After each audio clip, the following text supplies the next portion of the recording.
میں 19 سال کی جوان لڑکی ہوں، میرا نام نور ہے۔ آج جو واقعہ میں آپ کے سامنے بیان کرنے جا رہی ہوں وہ میرے بچپن کا ایک ایسا تلخ تجربہ ہے جو آج بھی میرے ذہن پر نقش ہے، جیسے کوئی سبق ہو میری زندگی بھر میرے ساتھ رہے۔ اس وقت میری عمر 12 سال تھی، سردیوں کی چھٹیاں تھی اور میں اپنے والد کے ساتھ لاہور سے راولپنڈی اپنے ماموں جان کے گھر گئی ہوئی تھی۔ چند دنوں کے بعد میرے والد صاحب مجھے وہاں چھوڑ کر واپس لاہور آ گئے، کیونکہ انہیں دفتر جانا تھا اور امی کو گھر کے کام سنبھالنے تھے۔ میرے ماموں جان کے 2 بیٹے تھے، بڑے کی عمر 15 سال تھی اور چھوٹا 10 سال کا تھا۔ ان کے گھر میں کوئی لڑکی نہ تھی۔ گھر میں 3 کمرے تھے، ایک میں ماموں اور ممانی رہتے تھے، دوسرے میں دونوں بھائیوں کے ساتھ میرا بستر لگ جاتا تھا، جبکہ تیسرا کمرہ اس ڈرائنگ روم کے طور پر استعمال ہوتا تھا۔ رات کو ممانی مجھے اپنے چھوٹے بیٹے کے ساتھ سلایا کرتی تھی، جبکہ دوسری چارپائی پر ماموں کا بڑا بیٹا سوتا تھا۔ میں اپنے گھر میں ہمیشہ اکیلے اپنے کمرے میں سویا کرتی تھی، لیکن یہاں مجبوری تھی، یہ سب کچھ ساتھ رہنا اور سونا پڑتا تھا۔ مجھے یہ سب کچھ اچھا نہیں لگتا تھا، لیکن کیا کرتی، میں چپ چاپ ممانی کی بات مان لیتی۔ مجھے دیر تک نیند نہیں آتی تھی، چھوٹا بھائی تو لیٹتے ہی سو جاتا، جبکہ بڑا بھائی جس کا نام آفتاب تھا وہ دیر تک کروندے بدلتا رہتا، شاید اسے دیر سے سونے کی عادت تھی۔ خیر 2 3 دنوں میں سے میری دونوں بھائیوں سے اچھی جان پہچان ہو گئی۔ اب ہم رات کو دیر تک باتیں کرتے اور پھر سو جاتے۔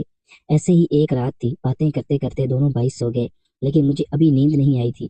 اچانک کمرے کا دروازہ آہستہ سے کھلا اور دبے پاؤں اندر داخل ہوا۔ میں جان بوجھ کر سوئی کا بن گئی تھی۔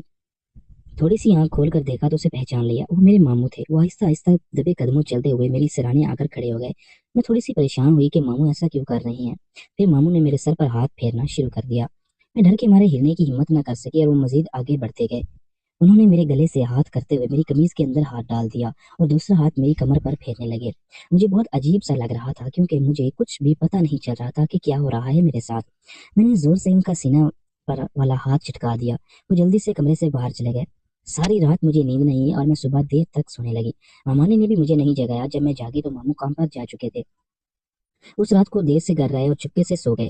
شاید ان کے دل میں کوئی اور بات تھی اور میں بھی ان کا سامنا نہیں کرنا چاہتی تھی۔ اگلی رات میں ڈرتی رہی، لیکن ایسا کوئی واقعہ پیش نہیں آیا اور 2 3 دن گزر گئے۔ اتوار کا دن آیا، اس دن ماموں کی چھٹیاں تھی اور وہ گھر پر ہی تھے۔ ممانی سے کہنے لگے نور کو گھمانے پھرانے لے چلتے ہیں، کیا خیال ہے؟ ممانی خوشی سے راضی ہو گئی، لیکن جب ماموں نے یہ تو کہا، یہ میرے کان کھڑے ہو گئے اور اس رات والا واقعہ میری آنکھوں کے سامنے گھوم گیا۔ لیکن میرے علاوہ کسی دوسرے نے ان کی بات کی گہرائی سمجھنے کی کوشش نہیں کی۔ پھر سب کا گھومنے پھرنے کا پروگرام بن گیا۔ سارا دن ہم لوگ بہت انجوائے کیا، شام کا کھانا بھی باہر سے کھایا، جس کی وجہ سے ہم کافی تھک گئے تھے اور رات کو گھر پہنچتے ہی سب لیٹ کر سو گئے۔ اس رات تھکن کی وجہ سے میں بھی جلدی سو گئی۔ کچھ پتا نہیں وہ کون سا پہر تھا، مجھے محسوس ہوا جیسے کوئی مجھے اپنی بغلوں میں اٹھا کر لے جا رہا ہے، لیکن وہ ایک خواب جیسی کیفیت تھی۔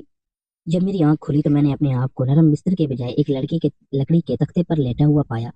یہ وہ کمرہ نہیں تھا جہاں میں سوئی تھی۔ کمرے میں 0 واٹ کا ایک بلب روشن تھا اور میں اس کی مدھم روشنی میں اپنے ماموں کو دیکھا۔ ان کی حالت قابل اعتراض تھی اور جسم پر کپڑے بھی بہت کم تھے۔ میں بہت زیادہ خوفزدہ ہو گئی تھی، پتہ نہیں وہ کیسے مجھے بستر سے اٹھا کر یہاں لے آئے تھے۔ شک تو مجھے ان کی نیت پر پہلے ہی تھا، لیکن وہ ایسا کریں گے میں نے سوچا بھی نہیں تھا۔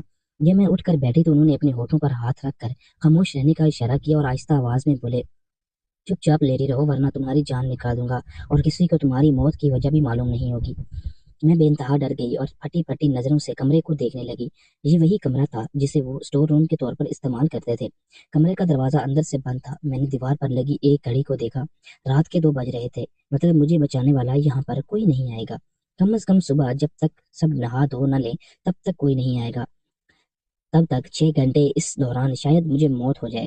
میں نے ہمت کر کے اٹھنے کی کوشش کی تو ماموں نے مجھے زور سے پکڑ لیا اور کہا، اگر میری بات نہ مانی تو میں تمہاری ممانی سے کہوں گا کہ یہ لڑکی مجھے غلط کام کرنے پر اکسانے کی کوشش کرتی ہے۔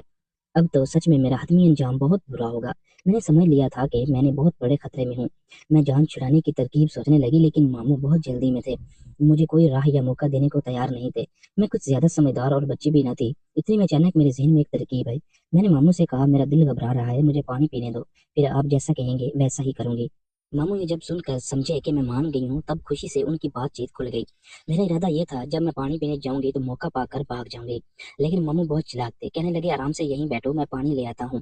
انہوں نے میری آخری امید پر بھی پانی پھیر دیا، لیکن پھر میرے دماغ میں خیال آیا جیسے ہی ماموں پانی لینے جائیں گے میں یہاں سے بھاگ جاؤں گی۔